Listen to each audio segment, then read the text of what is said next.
Welcome to the 49-Yard Dash podcast, a podcast on your San Francisco 49ers, hosted by myself, Stephen S., and of course, joined by my co-host, Josh LaFont. Today, we're going to go over our defensive positional rankings, top five at each positional group for this up draft. We did offense last week. It's time for defense. We'll make some brief comments about the whole Deebo Samuel drama, but let's jump into this.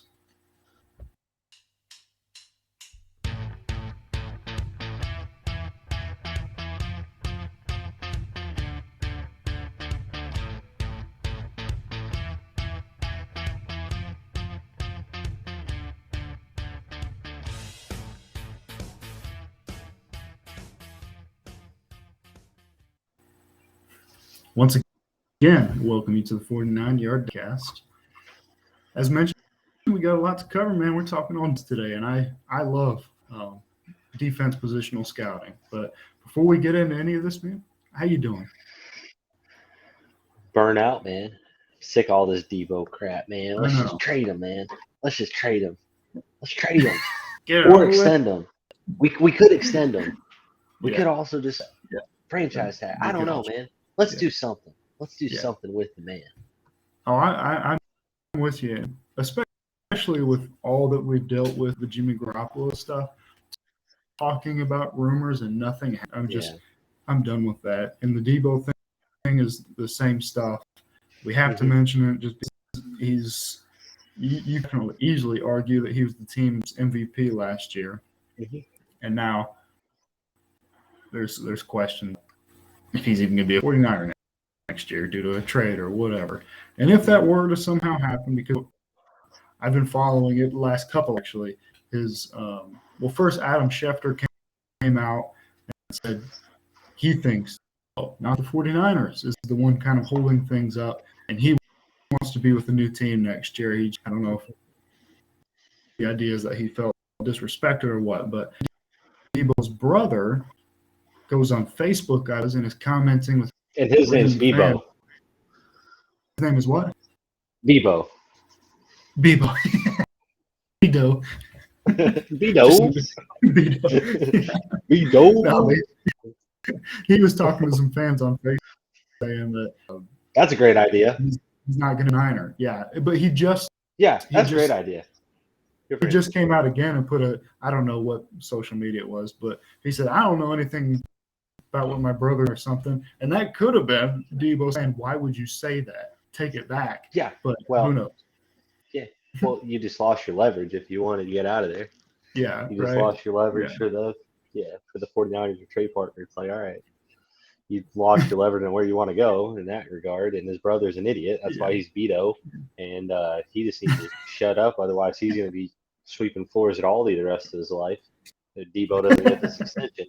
It really feels like, and this is the only thing I'll say on it, whether he goes to the Jets with he's going to command a haul, whether it's several mid-round picks or like a first and, a couple mid-round picks next year. He's going to command multiple picks in early rounds, it feels like, and probably some additional assets too, being that he is where he is. But if he really does want out, the only thing that I can think about is 49ers offered him probably close to what was estimated before this happened, close to 20 mil, whether that was 17 to 20, somewhere in there. And he's wanting to be 25 mil plus money. And unfortunately, Trent Baalke, in all his glory and wisdom, single-handedly did this because of paying Christian Kirk, who was the number 3 wide receiver in Arizona for his entire career up until Larry Fitzgerald retires. Freaking 35-year-old Larry Fitzgerald is still a bigger target as far as he's ahead of him on the depth chart there. Yeah, and that's who Trent Baalke gave the money to. And you can't blame Deebo for looking at that potentially and being like, well, I should have more money than that scrub. Yeah. And you can't blame Beto to an extent for wanting to voice his opinion on Facebook, because what does a general idiot do with the phone and internet access? And then connections, they generally tend to utilize it. So, if I had a burner account or, you were up for a contract extension, you better believe I'm speaking on your behalf and just making up crap like Vito's doing. Absolutely, man. Yeah. And I'd appreciate you Yeah, having me on. man, we want 20 mil to buy out the podcast. So hit us up. Yeah, that's right. Well, it's the same deal as last week. It's all just rumors right now. There's not a whole lot of concrete substance to it. So all we can do is comment how we have. Verbal meme alert. It is the stick man pointing at the body saying do something. Verbal meme alert. Yes. Yeah, do Exactly something. correct. Yes. I love it. I love it. What do you want to start with this, man? Defensive ranking. I'll let you choose any I think we should position start you with want. kicker again, so I can talk Kicker. about Dicker the kicker for the second week in a row. God. Yeah. I've been really scouting special teams a lot. Long snappers I can really get into. You know what? Let's man, this is tough.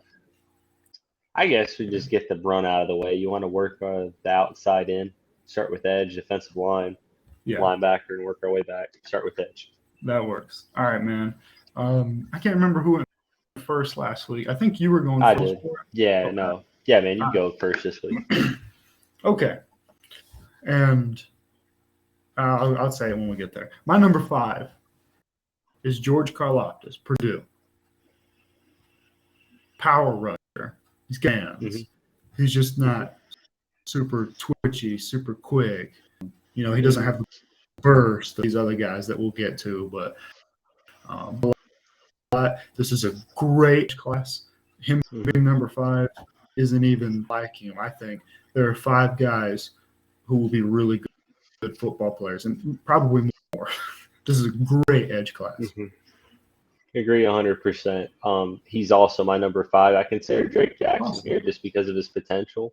But just that raw athleticism, I couldn't count that. But yeah, George Karlaftis, for all the same reasons you said, he's probably got somewhat of a limited ceiling. But again, a guy who you know what you're going to get out of him, and at the very minimum is going to be a rotational edge guy who you can move at all 4 positions on the line. Yeah. No, I really do think he's going to be. If he ends up being your second best, you're in really good shape, in my opinion. Yeah. 4 is Jermaine Johnson, Florida State. Are you grinning because you have the exact same ranking? Just going ahead and talk about Jermaine Johnson. We might have the exact same 5 in the same order. I bet. I think we do. It hinges on 3, but we'll see. Jermaine Johnson, but ended up transferring to Florida State. He broke out in his lone Florida State season. So I understand the concern of one year, but his tape and his production from this last good. I think it's translatable. I think he filled traits, frame, athleticism. He produced that last year. Another guy I think is going to come in, and I don't think an elite edge, but same with Karlaftis. If he ends up being your second best edge, in great shape. Yeah, no. To me, I kind of put, and we'll see who's in your top 3, and hopefully I'm not giving this away too much if you're following, but my top 3 I feel like is distinguished himself from the rest of the pack. Jermaine Johnson, Drake Jackson, Abukie from Penn State, another name, Trayvon Walker, another name. I feel like those are kind of all interchangeable, just because their potential. Jermaine Johnson is probably the best bet out of the names I mentioned as far as least bust factor. Right. You know what you're going to get out of him. And not that Karlaftis would even bust, like we talked about before, him kind of being in that range as well. Jermaine Johnson kind of gives you that best of both worlds out of all these prospects, really, in that second tier group of we know what you're going to get out of you, but also you have probably better potential than the other guys. So he's kind of in that no man's land of cracking into the first tier, but still finds himself in the second, kind of, straddling the fence in that regard. But for all the same reasons you mentioned, should be an instant impact guy, at least at minimum, third down rusher, stuff like that. Yeah, no, I totally agree. Yeah, he's very prototypical and a safe pick, I think. Yeah. My number 3, we might not see at the beginning of this season, but it's David Ajabo. Yep. These rankings, like I mentioned last week, I'm just grading guys. I'm kind of throwing injuries out the window I'm just grading what the player is. And I think Ajabo, he'll get healthy, and this ranking, I think it'll live up to it. Mm-hmm. Man, freaky athlete, freaky potential, crazy burst, crazy ability. Mm-hmm. Just kind of here a lot like Odafe Ravens Mm-hmm. pick Yep. last year. Yeah, these guys that haven't played football that were just really freaky talented guys that are still learning Yeah. how to play the position. That's David Ajabo to a T. He's got a lot. Yeah, it kind of reminds me of more versatile Quiddy Pay, who also coming from Michigan. Yeah, Went to the Indianapolis Colts, another high round pick as well. You saw what he did in his rookie year, and just kind of the way he shined.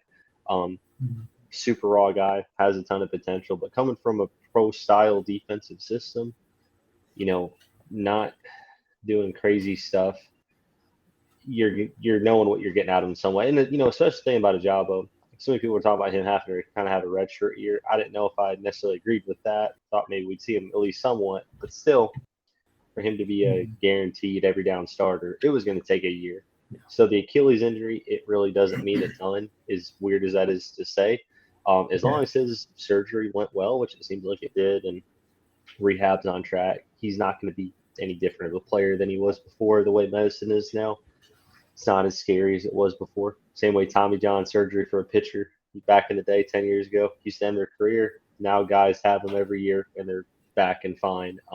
Same thing with Ajabo. I think he'll be fine. And plus, too, just like you talked about, his potential. He has the potential to be the best edge rusher in the class. I agree. Just if he can put it all together or not. Yeah, I agree. I totally agree. My number two is 8. No, I'm just kidding. It's Kayvon. Yeah, it's about to be a George Pickens special, man. It's about to be a George Pickens #1 No, it's special. Kayvon Thibodeau. Freaking Desmond Ritter #1 special. Jeez, all right. I couldn't even finish the name. I couldn't do it. No, Kayvon Thibodeau, my number 2. He's similar to in a way where I think he's not as refined as Aiden Hutchinson, but he's got raw tools. I think he's kind of between those guys as far as level of refinement. He's been productive his whole college career. A year ago today, people were doing their way to drafts, and he was the number 1 overall pick. Hutchinson ended up going crazy, and obviously everybody knows he's number 1 at this point, so I'm not spoiling anything. If it weren't for Hutchinson, I think to be the guy that Jacksonville would be considering. I think he has potential to be a really, really good pass rusher. People mention the character issues. I don't know what to think about those, honestly, because most of them are just personality. To kind of love football. I don't really know what to do with those type of rumors sometimes. I don't know the guy personally, so I'm just watching Thibodeau's number 2. Yeah, no, he is for me too. And as much as I love Hutch and Ajabo, if Kayvon, I was going to say KT and then stumbled. If Tom Thibodeau's younger brother here, Kayvon,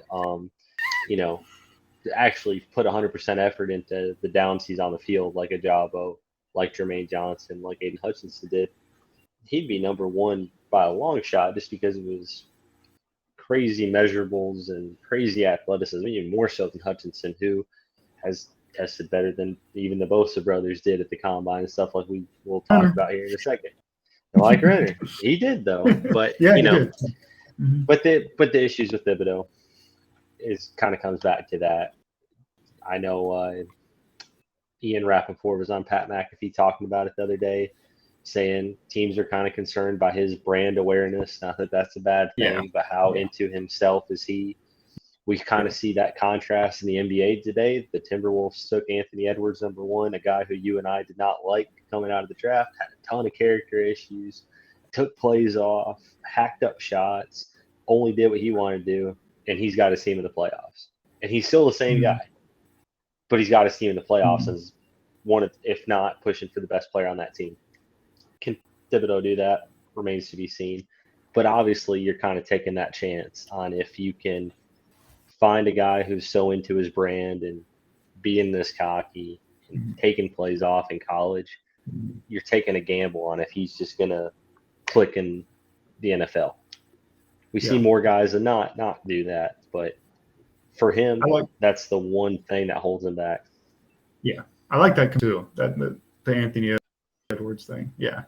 Yeah, if Anthony Edwards tried, every single play and was just a hustler, it would have been a no-brainer. But you're kind of taking that flyer on a guy, and that's what it feels like this year. And then too, especially you mentioned, it needs to be the right fit for him. Just because of that attitude, it needs to be in a situation where he's got guys around him. Even if they are a bad team, obviously he's going to go high. It's not going to be in the best position, but he needs to go somewhere like the Jets, even like the Giants with Ryan DeBoer. That's probably a better situation than Detroit, where they've already kind of put the groundwork down with the culture. Yeah, he needs to kind of be in a place where there's strong leadership. He can be who he wants to be, but they can beat the bad habits out of him. If that makes sense. Oh, yeah, definitely. For sure. Yeah. No, I've had him to the Jets in pretty much every single one of my mock drafts ever. Even though I'm not 100% sure he'll be there. I don't think Detroit will pick him, but I could see Houston. But, even he came out and said that he wants to play like Jadeveon Clowney. So, yeah. In that Lovie Smith defense. So, it feels like he wants to go there, but don't know if they want him or not. Yeah, really. Then number one, Aiden Hutchinson has been, still is the betting favorite to go number one overall. Travon Walker is catching up, and it wouldn't shock me at all. Trent Baalke did that, but of course in position, obviously I'm taking Hutchinson over Walker. He didn't top 5. He was in the just missed for me. And it's based on just the athleticism. But Hutchinson, he is super refined, underrated athleticism, great hands, good footwork. I mean, just this guy's going to be a really good NFL player. Take over, he's your guy. Yeah, no, and that's kind of the thing. You hit all the high points. The thing with Walker, I would even touch on him before I do Hutchinson. He didn't crack my even just missed. I had Bouquier from Penn State over him, Drake Jackson over him, Karlaftis over him, obviously, because of how good that Georgia defensive line was. Hutchinson and Ojabo really confident themselves. Well, now here's the knock you're going to hear. Oh, well, the Georgia offensive line stymied them. Well, you and I watched that game together. The ball was just coming out so quick. Yeah. And Michigan's weakness was their secondary, especially the cornerback play outside of Dax Hill in the slot. So it just mitigated the plan. You can't have a pass rush with the ball's coming out in 2 seconds. So that's not anything to worry about. Hutchinson is probably the best, barring injury, surefire prospect as far as anything other than quarterback since Myles Garrett. Not that he's going to be Myles Garrett, but you knew what you were getting with that guy. It wasn't like, leaps and bounds even. He's a surefire guy to go number one overall. And if you're going to pick a guy number one overall, we'll see what the Jaguars do. You should pick somebody who not only has potential, has great character, and you know what you're going to get out of him. It shouldn't be a flyer. You take a flyer outside the top 5, not at number 1. So Hutchinson should go number 1. However, although I'm not necessarily a Lions fan outside of the 49ers, that feels like the perfect fit just by how much he hustles. He's like Dan Campbell if Dan Campbell played edge, played defensive end, like a pass rusher, stand up.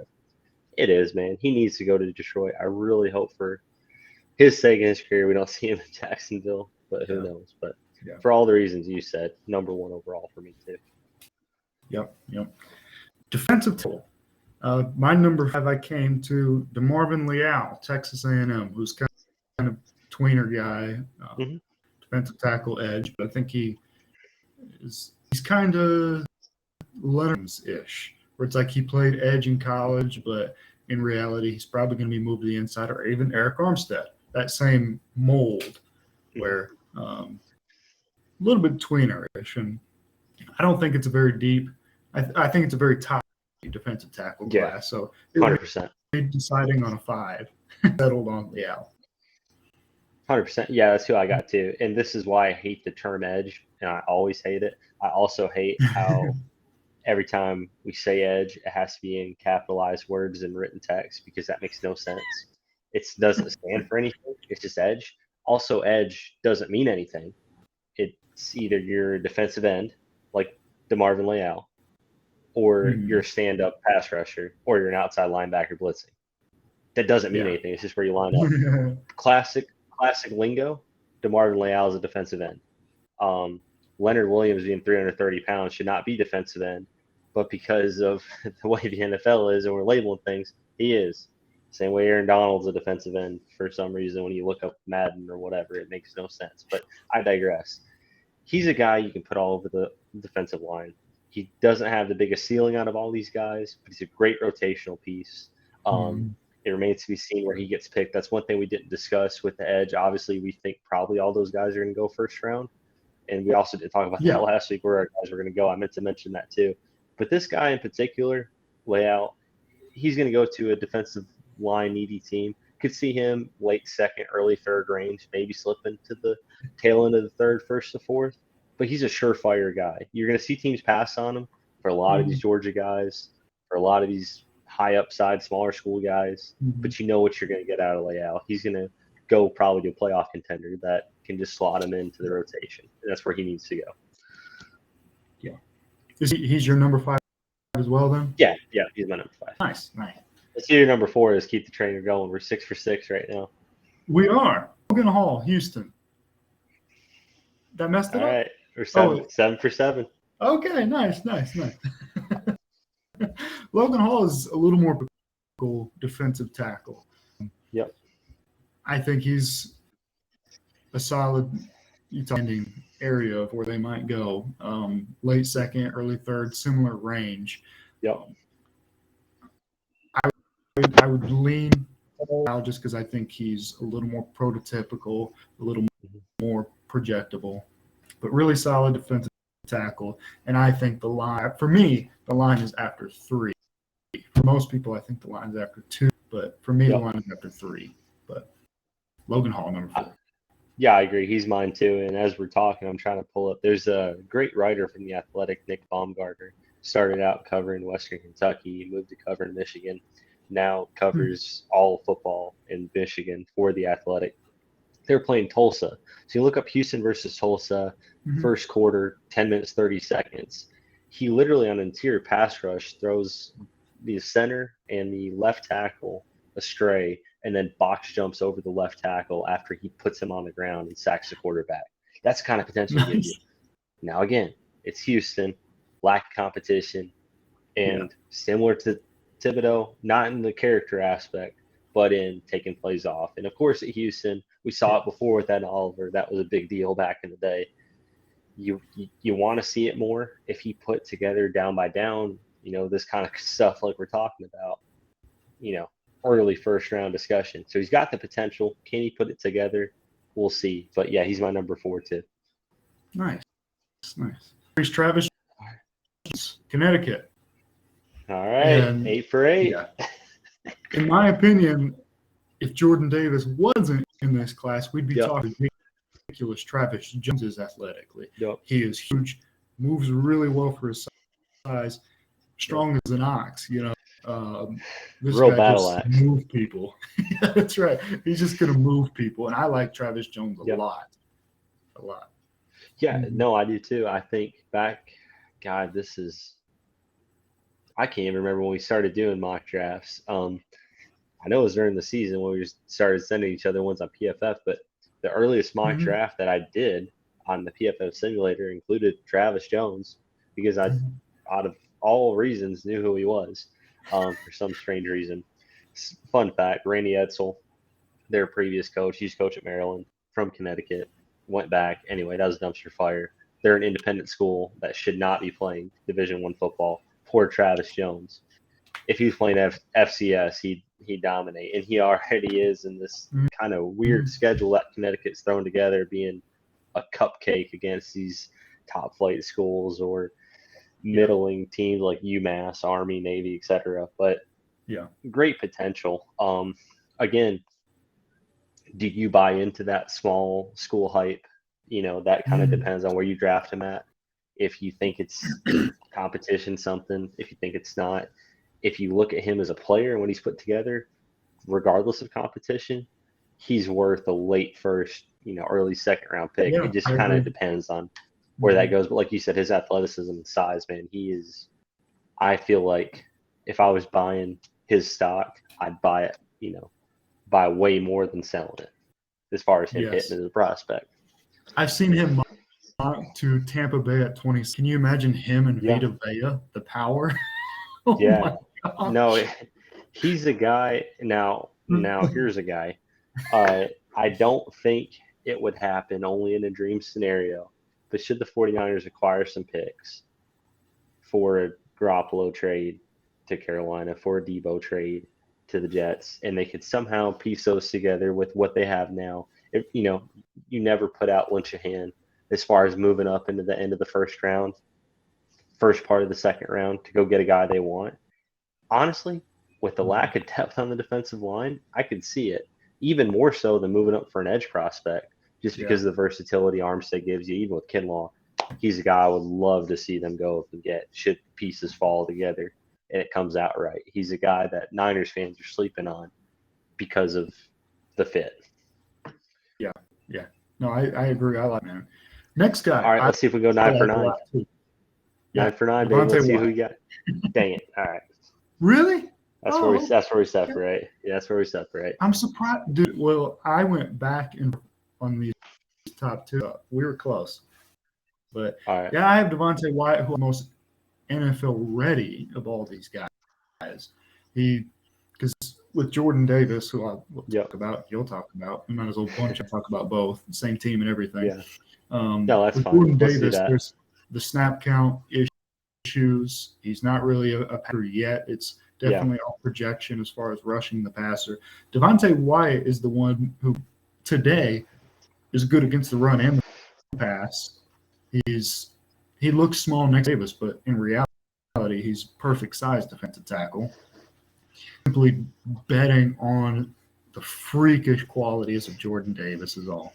But I don't have any issue with Devontae White at 1. Yeah, no. Jordan Davis, like we talked about, and that's probably a surprise to you that I have him number 2, but it is, yeah. He's got all the potential in the world. It's just, how do you rank these Georgia defensive linemen? And honestly, Boye Mafe has a strong case to be in this group. Again, just one of those things on, like we talked about, that top 2. I feel like there's a gap after the top 3 is probably where it is, and he's kind of in that next tier. But just want to mention his name as well. But yeah, with Jordan Davis, has all the potential in the world. It's how you rank these Georgia defensive linemen. Looking at their defensive group as a whole, it's a pick and choose. There's a couple really strong candidates who are NFL ready. Nakobe Dean, who we'll get to, I'm sure, in a minute. Yes. And then Devontae Wyatt, who the bust factor is so low on. And then you got the freaks like Trayvon Walker, Jordan Davis, who you're taking flyers on. If I could take Jordan Davis over Trayvon Walker, I would. And if any team is going to draft one of these Georgia defensive linemen this high, like Jacksonville, I'm looking at you, it should be Jordan Davis. But just on my personal big board, he's my number 2, just because, like you talked about, the snap count. We saw him shine in the SEC championship against Michigan, unfortunately, against Alabama in the national championship. But really, that was the only time he stood out. Was that just because of national media he stepped it up, or have we been overlooking him all year? Who knows? But that's why he's my number 2, and Devontae Wyatt my number 1, just because of how NFL ready he is. Oh, yeah. Devontae White was the more productive of the 2. With Jordan Davis, you're betting on potential a little bit more. So, yeah, I like both of them. I think Travis Jones is on the same tier as them. All 3 of them I love. So, yeah. No issues here. And I would like to say the biggest sleeper from the 5, outside of the 5, Boye Mafe. Love that guy. I couldn't put him in just because of how pro ready I feel like Leal is, the potential of Hall, everybody else we talked about, but he's just in that next tier. So if you want to take a flyer on a guy too, he's definitely got to consider, just that elite athleticism. Just has to put it together. I like it. Linebacker next. Yeah, sure. We'll go linebacker, cornerback, and safety. How you feel about that? I love it. My number 5 is Christian Harris, Alabama. I had a hard time with this number 5 pick, number 5 rank. I feel like I'm doing a little bit of helmet scouting, to be quite honest, because Alabama linebackers, you understand. Yep. Basically betting on him. I think he's high football IQ, knows where the ball is going to be, can get there. Not a special talent, but smart guy who knows how to play football. It's great for a linebacker. I throw in Chris 5. I hate that with all my heart. He Really? is a helmet. You're a helmet looker, man. Christian Harris, he got a lot of coverage issues. Not a Christian Harris guy. I'll tell you who I got is a football guy. Reminds me of a certain Wisconsin linebacker for the 49ers who happened to retire early with a concussion. Would you like to speak his name into existence? The name that shall not be spoken. Chris Borland. Jojo Doman is my number 5 out of Nebraska. He covered the slot over 65% of the time. 6'2", 230-pound guy, but can really move for a white guy. And also 3-year captain at Nebraska under Scott Frost. Just a football guy through and through, and very instinctual. And I hate to use the word sneaky athleticism because that is something that me more so than you. Yeah, but it's something you and I both got as marks growing up. Like I said, me more so than you because you can jump out of the gym. But still, you get it as a white guy. But he does have sneaky athleticism just because of him covering the slot that much. I remember watching him against Michigan thinking, holy crap, how is he keeping up with our running backs out of the backfield? And he's just all over the place. Great guy, middle of the round or middle of the draft kind of guy. I know we don't need linebackers here in San Francisco, but man, he would fit in great into this defense. Would love to see him in the red and gold. But kind of like a 3rd, 4th round kind of guy.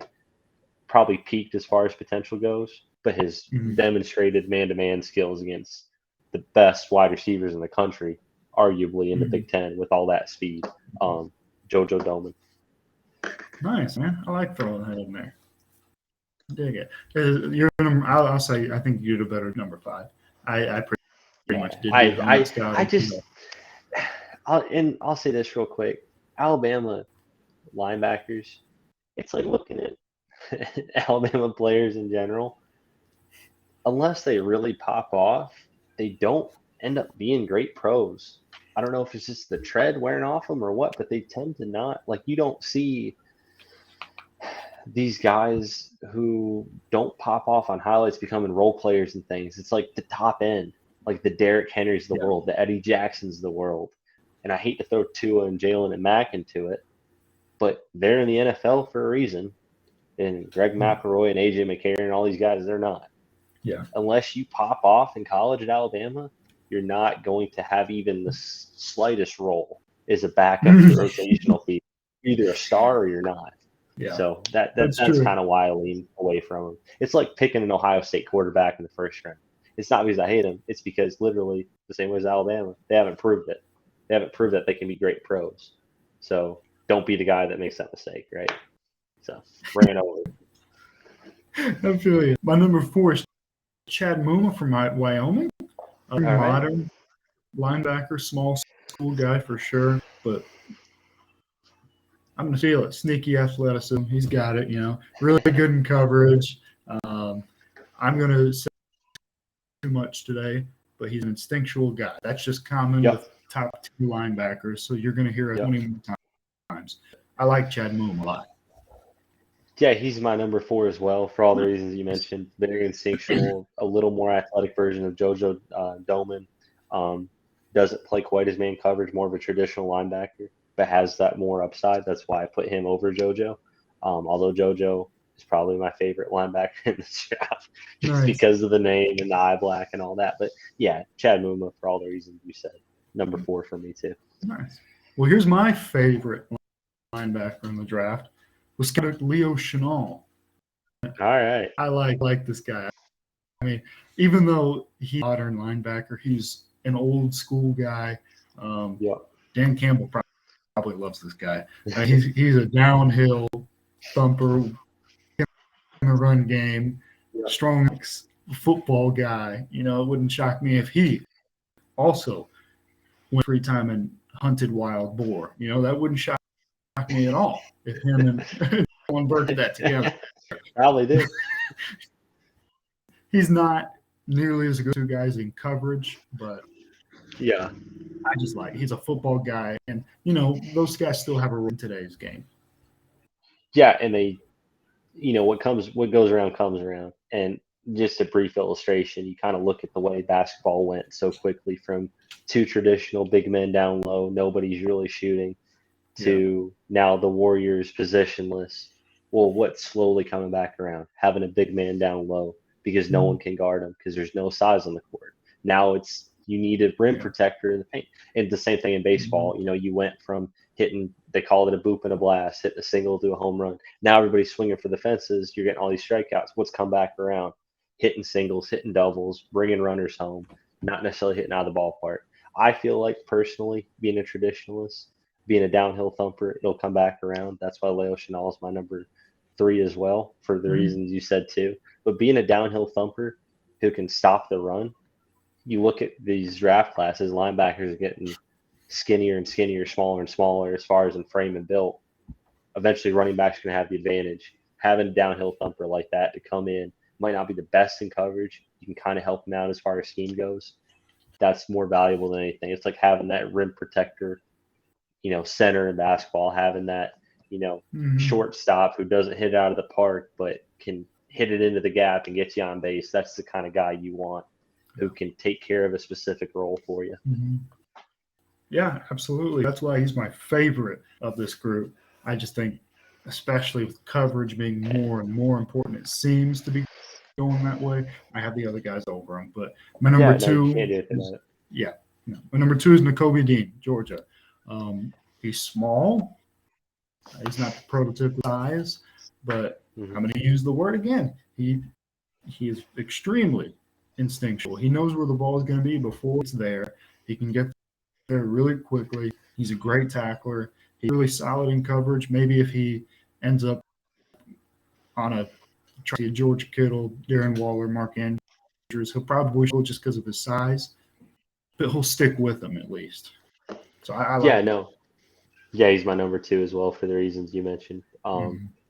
Again, like you talked about, it's important to mention with the other 3 guys, and not just because they're 3 white guys that we love, like Leo and Chad and JoJo.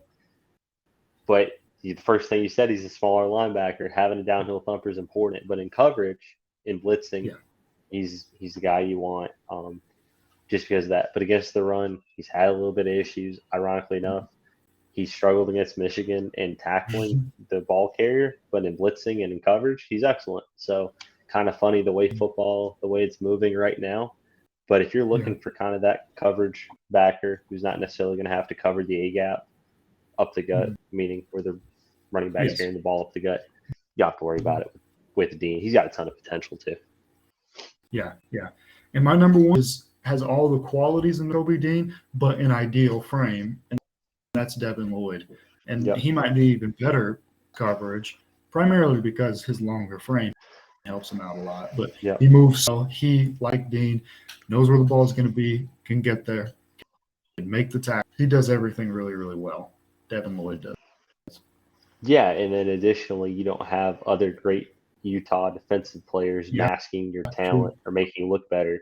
He put that team on his back as far as defense went, and carried him to a respectable record there in 2022. So yeah, Devin Lloyd number 1 overall for me. Instant stud too. Feels like that kind of Devin Bush linebacker potential coming out, starting his first year, and just kind of immediately taking that team, that side of the ball by force. Yeah. And he's a good blitzer too. Like he can rush the passer from time to time. I mean, Devin Lloyd can do everything really, really well. He's a very well-rounded linebacker with still a ton of potential and a great size to back it up. Absolutely. You want to switch it up and go first on No, man, we'll keep rolling corner? with you going All right, first. Yeah, all no, I right. like you going first. Works for me. Works for me. My number 5 corner, Kyer Elam, Florida, uh, 6'2", 195, I believe he weighed at, and ran in the high fours. Um, he's got most of the tools you would want in that. I think there are some inconsistencies, and that's why he's only number 5. Grabby issues. But man, he's got all the tool athleticism, really good press man guy. Kyer Elam, I do be a good corner at the next level when he fixes those little instances and imperfections. So I went kind of back and forth on this. Yeah, I was between three guys, and I'll yeah, tell you who the other two were here in a second. But one of them was mm-hmm. Kyrie Elam. Um, I just something about him I didn't fall in love with. Yeah. So who I went with at number 5 is Martin Emerson out of Mississippi State, and the reason being Mm-hmm. he's kind of a poor man's Sauce Gardner. Doesn't allow a ton of receptions at all. Had 49 tackles. Only had to defend 3 passes in 2021. It wasn't because he was a horrible cornerback, it's because the guys weren't getting open. That's against Alabama too. They're in the same division. He just locked guys Yeah. up, man.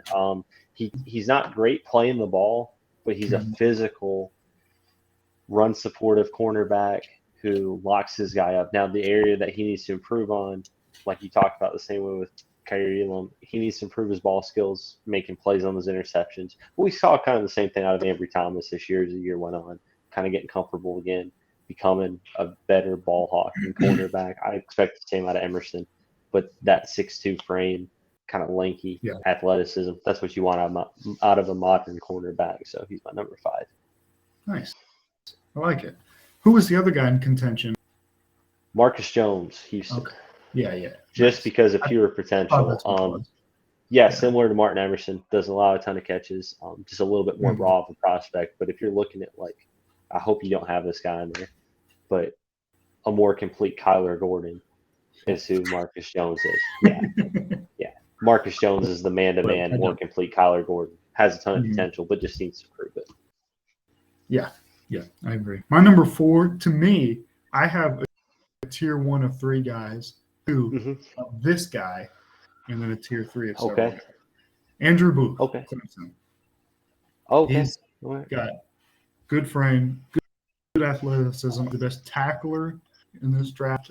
Really violent tackler, I would say, but still not a penalty draw or tackler. Not really good, and great in coverage, solid in zone. I think he's a little bit on his class.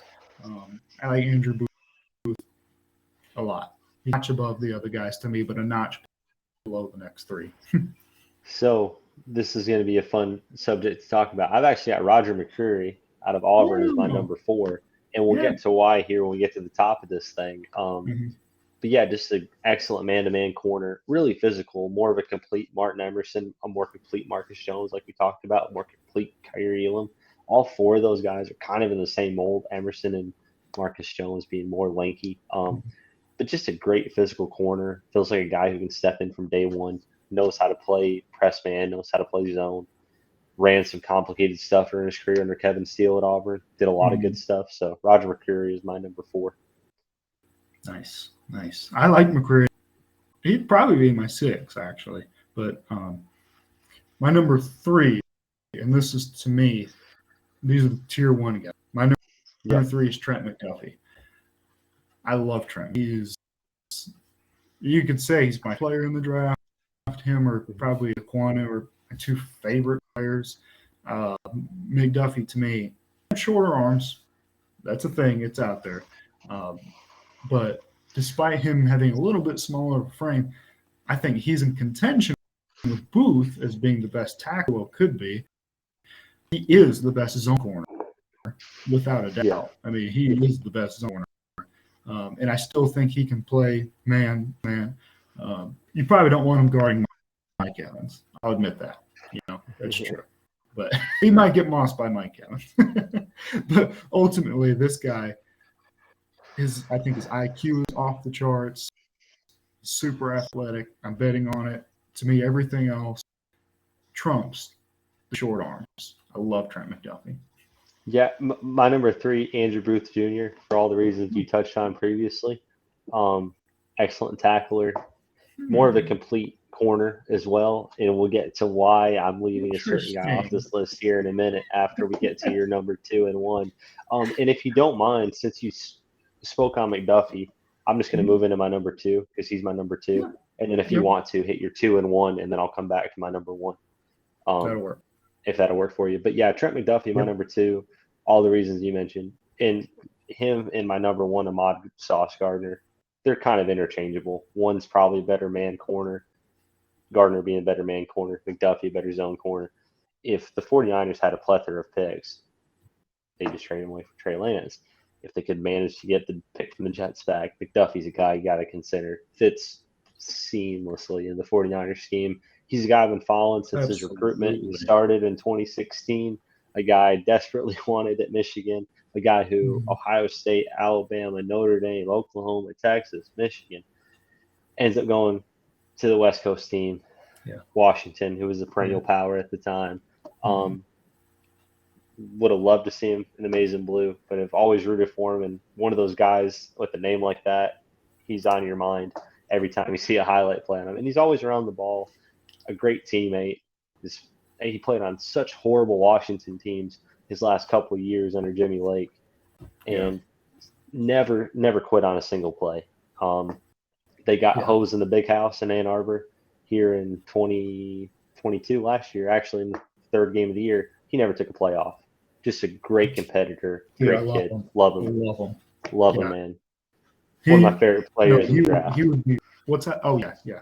Well, honestly, the only thing is he does have really short arms, but I think he's going to overcome it and be a really, really, really good player. And ironically enough, what that comes back to is he was recruited as an athlete. In high school, he wasn't a defensive back.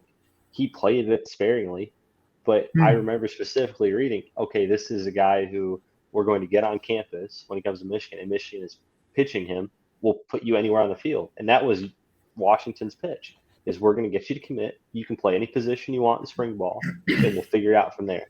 And he immediately saw the field as a freshman, returning punts and kicks, getting work in the slot, getting work at safety, corner, slot on offense. And then finally settles into cornerback, where it's probably, where he needed to be at. But those short arms, that's kind of what probably held him back from being recruited as nationally the top flight defensive back. But just a great kid and great ball skills too, because of that history he has.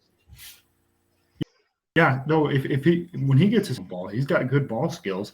It's just like I say, in the NFL, you're playing these huge guys. I don't think his ball skills are going to translate to be great on the next level, but that's the only knock you could possibly find with this guy. And that's why you want him on zone coming over, picking up another guy, then having to walk someone down the field, potentially getting mossed by Mike Evans. You're right. You want him passing off, picking up, not having to go up and contest the ball like Ambry has. For real. So true. Getting mossed by Jamar Chase. Yeah, for real. Yeah. My number 2, who I would – this is similar to like with my George Pickens thing. I would draft this guy first, Ahmad Gardner. You already know that my number 1 now is Derek Stingley. Yeah. Strictly from tape. They're super close. I mean, like toss up, flip up, super close.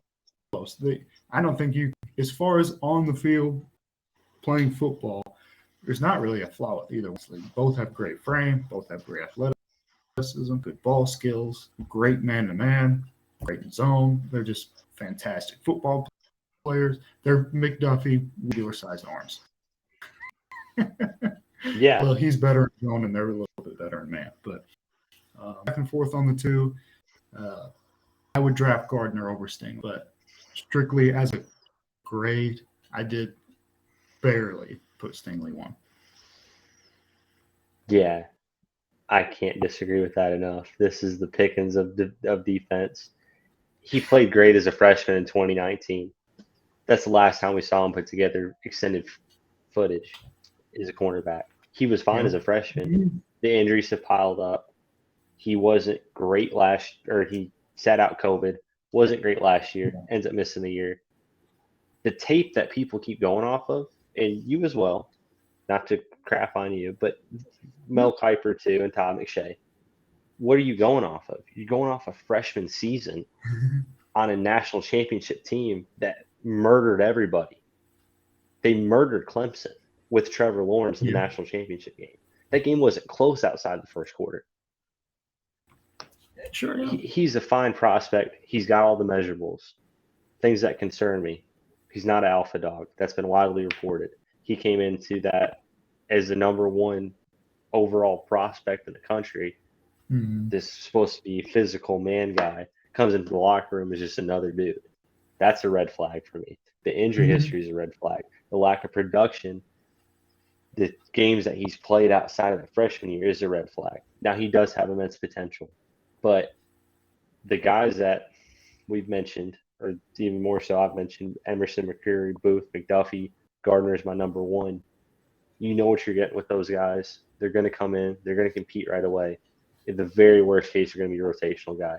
Stingley's a guy who's either going to hit and be awesome, or he's going to be out of the league by the time his rookie contract's up. He is more bust as anybody. And the thing that concerns me the most is it wasn't his junior tape that went off. It wasn't his sophomore tape that went off. It was his freshman tape. And yeah, he came in and looked great as a freshman. But it's his freshman tape when he's 18 years old. And he played on a loaded team. He played on a loaded team where the defense was coming on the field, playing with a huge advantage. They're pass rushing the heck out of everybody. He's kind of getting to sit on an island and do what he wants and just made highlight reel after highlight reel. Well, they weren't having to really play from behind at all for the whole year. Yeah. So he's just got a lot of concerns to me for a guy that looked good 3 years ago. Oh, no, yeah, there's that, and I totally understand. Like I say, he's not who I would draft first. I just think as far as the tape level, just grading their performance on the field, I gave him the edge. It is primarily based on the tape from 3 years ago. Although he wasn't bad last couple of years, he just didn't match. He regressed, but not to a level wasn't good. He just, as a freshman, it was like we've never seen a freshman this good, So it is based more on that. Again, I wouldn't draft him over Gardner. Yeah. I don't think I'd draft him over McDuffie. It's just on a point scale. I think the way to compare him to, honestly, would be to Patrick Surtain, who came in a similar role as a starter as a freshman. Surtain asserted himself and continuously progressed each year. He fought off injuries. Now, they weren't as severe as Stingley's, but he progressed each year to the point where now he's a lockdown young going into his second-year cornerback and has the potential to be one of the best, if not the best, defensive back in football going into next year. Stingley didn't show that, and that's the issue I have with him. Now, in reality, is he probably better from a talent perspective than Martin Emerson, Roger McCreary, and Andrew Booth? Yes. Heck yes. Yeah. But on my big board, I don't even have him on there simply because not only the injury history, but where's the production at? Is it an LSU thing? And if it is an LSU thing, why didn't you give it your all? Trent McDuffie did, and he played on worse teams than LSU had. And he was competing every down. So why weren't you? What's going to happen when you go to a crappy team that's going to draft you inside the top 10? A lot of concern. Well, I totally understand that. And it's funny, I could see a landing spot. If Atlanta, I could see that. Official prediction, I could see. But it would shock me. I think Atlanta's going to be awful next year. Maybe he's taking plays off a bunch in his rookie, That wouldn't shock me. It's funny. No, I can definitely see him go to Atlanta. Go ahead, sorry. Yeah. When you said you're being Roger McCreary, in my mind, I went, man, I guess he doesn't like Andrew Booth. But and then when I said Andrew Booth 3, I saw you go, oh. Yeah, I was like, oh. And then I realized, All right, man. We can jump on this last one. There has been talk about on this last position lately. Let's try to clear that up. I'll start with number 5. My number 5 is Jalen Petre Baylor. Pretty versatile guy. To me, it's weird to me. 3 of these 5 guys, to me, are more of a strong safety, more closer to the line of scrimmage, bumper guys than coverage guys. So, interesting class, but I still like him. Jalen Petrie is my number 5. Yeah, my number 5 is controversial. Lewis Seen is my number 5. Mm-hmm. He makes a lot of boneheaded mistakes, and people keep talking about his football IQ. It's something even you brought up to me. I don't understand it. I remember him as a recruit. I remember when he was committed to Penn State, decommitted, was allegedly down to Penn State, Ohio State, and Michigan, takes the bag at Georgia. Good for him. Have watched him on and off. He's had multiple targeting penalties his career. He's a headhunter. That's not going to fly in the NFL. He measures really good. But outside of these hard hits where he's coming down from the top and blowing up a play, where the cornerback had good leverage and it probably wasn't a completion anyway, I haven't seen a ton out of him that screams top flight corner. I mean, top flight safety rather. Yeah. I mean, I wouldn't say a weak class, but once you get down from the top one, really, it's right. pretty much pick who you want. So, Seen's my number 5. Has a ton of potential, but just he needs to clean up a lot of stuff. He's my number 4. And it is interesting that sloppy play, and I do think he had a very good job at Georgia. And I know you could say a Georgia player, but especially a guy like him, where he's kind of hovering in the back, occasionally comes up to make a tackle, but it's like you have Nakobe Dean in front of you and Quay Walker in you. And that's even if they can get past Davis, Javon Carter, and Trayvon Walker. Just, I know you shouldn't kill somebody just because they're on a good team, but I think he had an easy job. But I has talent potential. I threw him at number 4. Petrie, my number. No, you're good. Yeah, and Petrie, my number 4 for all the reasons you mentioned.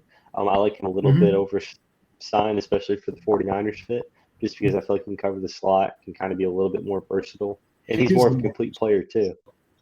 Yeah, and he has equally or arguably the same potential as Seen in my mind, but he is a leader, former captain, led that Baylor defense nearly to the playoffs this past year.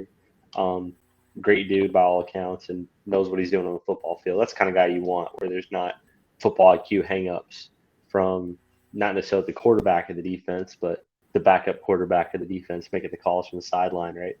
That's what you want, is your backup quarterback of the defense. They're roaming the backfield. Yeah. No, I agree. I think that we'll have the same top. I think, but let's start. So. My number 3, Jaquan Brisker. All right, my number 3 as well. And you can touch on him. I don't have anything other to say outside of what you have. Well, he's another guy that I think a little bit more to a strong than a free. Really good tackler, physical, athletic. Quite as good as these next guys in coverage. But ultimately, I think he's got good leadership qualities too, and I think he is more of a football guy than like a Seen, So, Jaquan Brisker, number 3. He is the complete Lewis Seen. Yeah, I could. Yeah, without the question marks. Yep. Yeah, I like it. You got anything to jump to? No, let's go to number 2. Oh yeah, I know you want number 2, Hill, baby. Yeah, baby. And this guy, he reminds me much like his. I think he could be a better version of Jimmy Love. And think is super underrated. But I mean, a free safety who's in coverage can come down and cover a slot guy, no problem, but is still a really willing and good tackler, super versatile, super athletic. I actually today on a podcast that despite only being 6 foot tall, his arm span is only an inch shorter than Hamilton's, which I was shocked to hear that. He's got pterodactyl arms, man, and that's great. I like Dax Hill a lot. He's a clear number 2 for me. Yeah, no, you can put him anywhere in a defense, and really he's not far off from the guy that Jimmy Ward is now, if that makes sense, even though he's coming in the league as a rookie. He did everything for Michigan, kind of the way Jabril Peppers was misutilized at Michigan as a hybrid linebacker, kind of invented that Viper, Star, Bullet position in college football that's now translated to the NFL. Yeah. Dax Hill is kind of the same. He just moved all over the place. He played that Viper role. He played cornerback. He played slot. He played strong. He played free. He played kick returner, punt returner. He did everything for them and didn't really have the chance to stick in one role and excel in it. Otherwise, he'd be clearly an early round pick and be in contention with Kyle Hamilton. He's an excellent safety prospect, great coverage skills.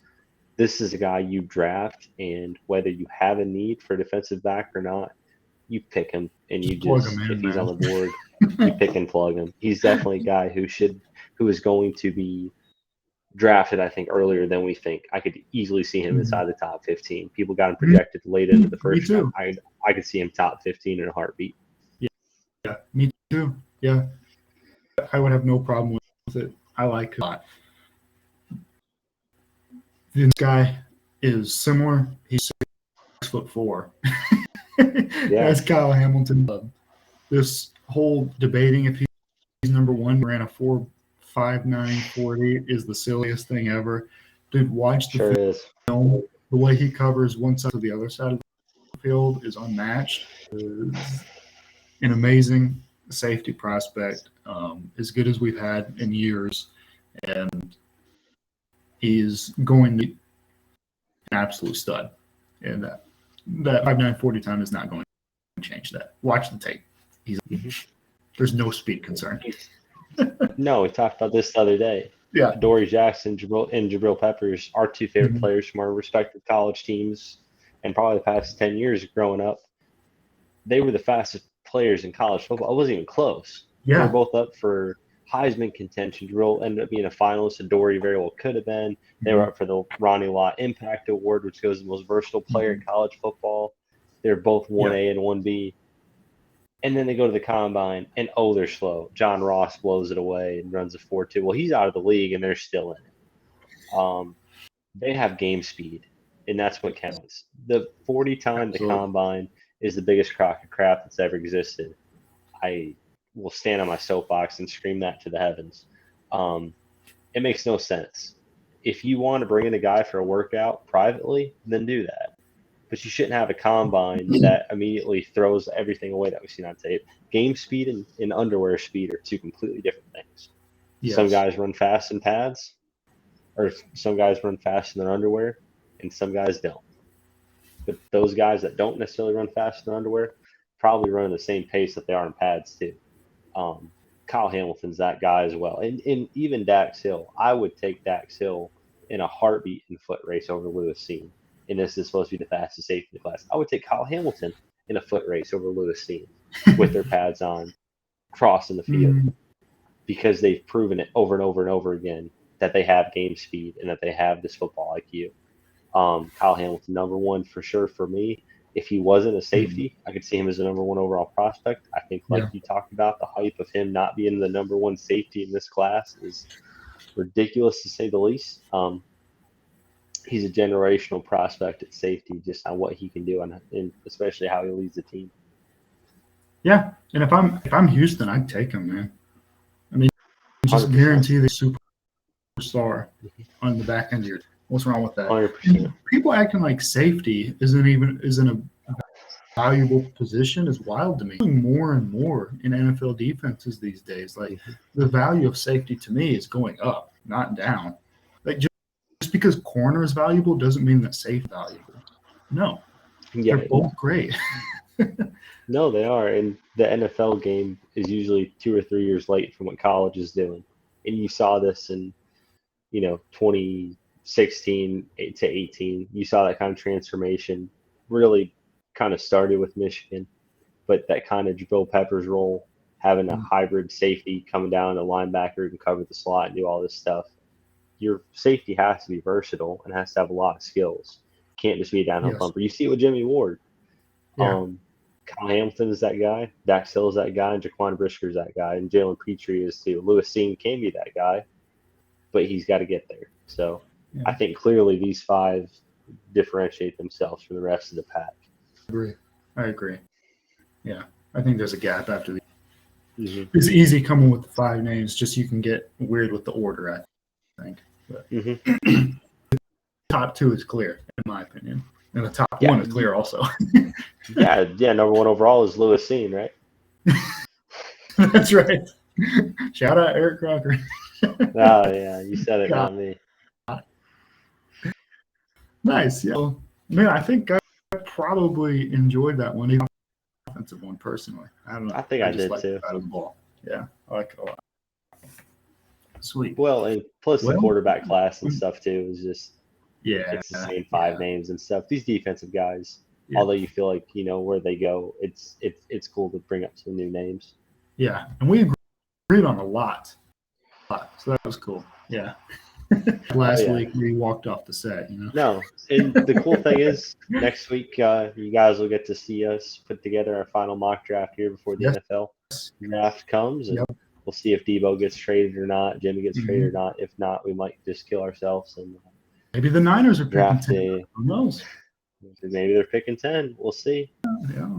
We'll see. Yeah. Maybe we pick Digger the kicker at 10. Absolutely. Yeah. Well, that's what you guys have to look forward to next week. Official mock draft, final one before the actual NFL draft.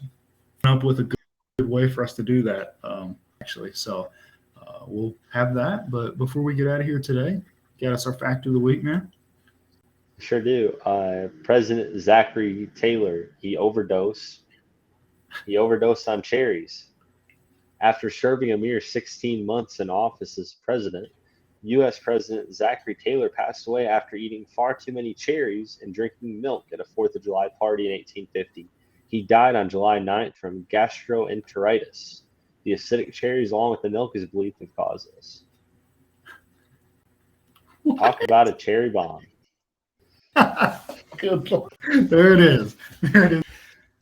Yeah. Joe Burrow should try to do that for his current Zachary Taylor head coach. Try to frame that, if he's not happy with him. Some of that out there. Are you saying that a quarterback and coach tandem who just made the Super Bowl and lost because offensive line couldn't protect him even though Jamar Chase is wide open for a touchdown, that because of that the quarterback should assassinate his coach with cherry overdose, with cherry poisoning? I actually don't think Zach Taylor's a great coach, but that was obviously an exaggeration. But Zachary Taylor, I thought of the Bengals head coach. Hey, thanks for clarifying the punchline. Absolutely, no problem. That's what I do. I mess up jokes. This has been the 49-Yard Dash. I'm Steven. That's Josh. Before the mock draft, peace out, everybody. They're putting chemicals in the water that are turning the frogs gay.